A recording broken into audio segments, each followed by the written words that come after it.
Hi everyone, thank you for coming into this little review session. I realize that we sent you a little assessment and the analysis results. I've got a few mails asking for some clarity around those elements. My intent in this video is to respond to some of those questions. I thought it's maybe more sensible to put together one video rather than do so many individual calls. So that's why this little video. I have three objectives or outcomes I'm hoping to achieve here. The analysis that you've got has certain variables, it has certain factors. I wanted to provide a little overview of these factors, as I would call it. These factors are actually based on a theoretical construct. We covered this in the program, but I thought a little walkthrough would provide a little refresher for you. And lastly, to help you read your own report better. So provide a little walkthrough of at least a sample report so you're able to review your report better. So those are my objectives as I start the session. When I look at coaching, and let me start with the theoretical model that we have in front of us. Coaching was originally defined as an approach which was non-directive, programmatic, long-term focused, which is what programmatic meant, holistic, client focused, and more feelings focused, or in other words, therapeutic. So these were part of the original definition. To give a little more background, researchers like Terry Bacon and Yossi Ives did a lot of work. Terry Bacon, for instance, went around asking coachees, what do you prefer?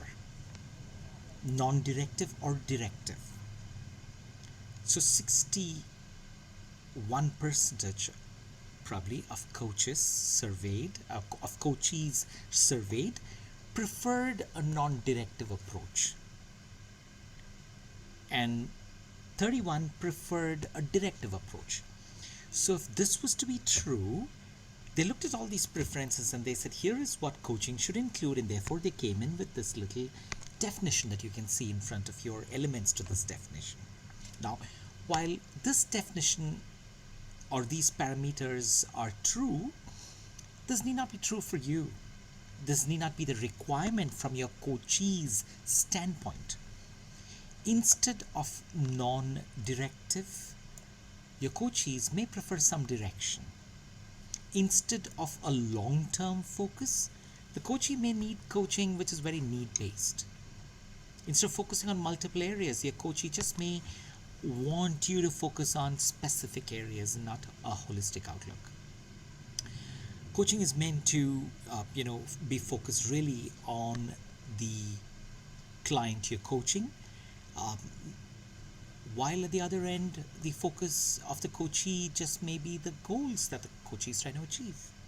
Similarly, rather than focus on the inner deep down feelings, another end of the continuum is actually to focus on the behaviors that you're actually seeing. So coaching can actually focus on these extremes, and that was what the theoretical model said. What we attempted to do in our analysis is ask you for what is your style and contrast it with your coachee's preference. So in that regard, we came in with this little, let me just toggle screens here. Let me just do this. I wonder if my whole screen is visible. Let me just share my whole screen. Okay. So as I talk about this part here, let me try and draw a little line here. So you may have got an analysis report which looks like this.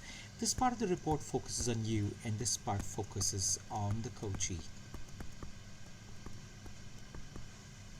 So if you were to read this analysis reflecting back on those continuums we spoke a moment ago, this particular coach, I've called this coach as Coach ABC just for the sake of a name. This coach prefers a non-directive approach. Contrast this 3.00 with 2.50. So the coach leans towards a non-directive style. The coach similarly prefers a programmatic approach, holistic, and on this parameter, there was an even Steven between client focused and goal focused. So, coach had an even focus on both. When we talk about therapeutic or performance, since we're considering performance management, the coach wanted to focus on performance.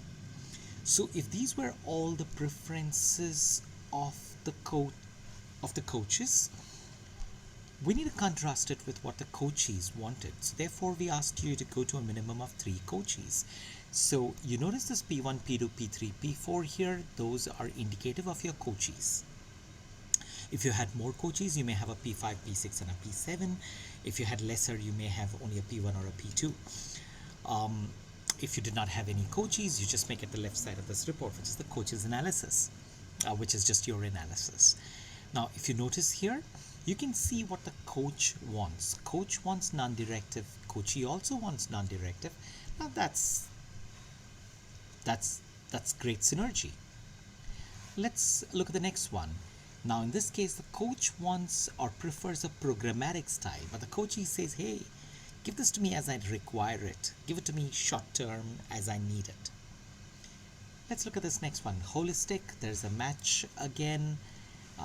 On client focused, there's some of your coaches who want client focused, coaches who want client focused, and so your split is goal and client equally, but here they're saying clearly be client focused. And similarly, performance got again a match between what the coach wanted and the coachee wanted. So I want you to contrast the left, which is your style, with the preference of the coaches, which is on the right side, and then decide what you should probably do different as a coach. I hope the theoretical model is making sense and you're able to understand this analysis a little more or a little better now. I had a second tool as well, which was just an effectiveness measurement tool. I'm hoping that you can see my screen again. So I have a little I've had a little effectiveness measurement tool. So we asked 20 questions or 21 questions to you. These questions rolled up under different parameters. So S stood for seek, which is really about your preparation while you coach. And there were 4 questions attributed to this preparation element. O stood for outcome or observe. This is the parameter of fixing goals or beginning with goals or understanding the true need of the coachee. L stood for listen. So there are 4 questions under listen, which is about really getting the story and understanding the client and what he or she has tried and not tried. V stood for value add, which is about the solutioning piece. By asking questions, you're drawing out solutions from the coachee.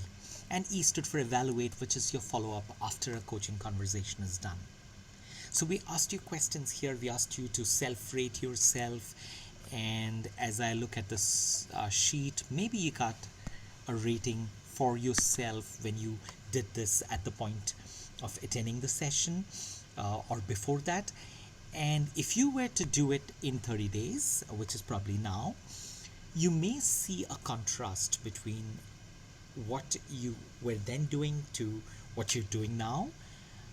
And on this bottom line here, which is the overall effectiveness, you may have put a number then and you could put a number now, and we can see what is the needle movement from then to now. So this is really an effectiveness gauging before and after the program. You need to have the before to compare. If you don't have this information, I'm hoping you already have it saved or printed somewhere. If you don't, please ask my office and they will send you a copy. Yeah. Just returning back into my deck here. That's really what I wanted to cover as I go back to my objectives, to just give you that overview of the factors, to look at the theoretical construct and give a little walkthrough of your analysis. In this case, we have done both those analysis sheets. If you have more questions, please feel free to write in or call. My mobile is generally silent, so I prefer the mail, and if you could, if you want to do a conversation, let's schedule it. Yeah, so please reach out to me. I hope this little video has provided you some insights. Think about some of those action plans which you have, what is it that you need to do different basis this analysis, reflect on it. Yeah, everyone, thank you for listening. You were a great audience when you attended this session. Thank you again for this time. Bye bye.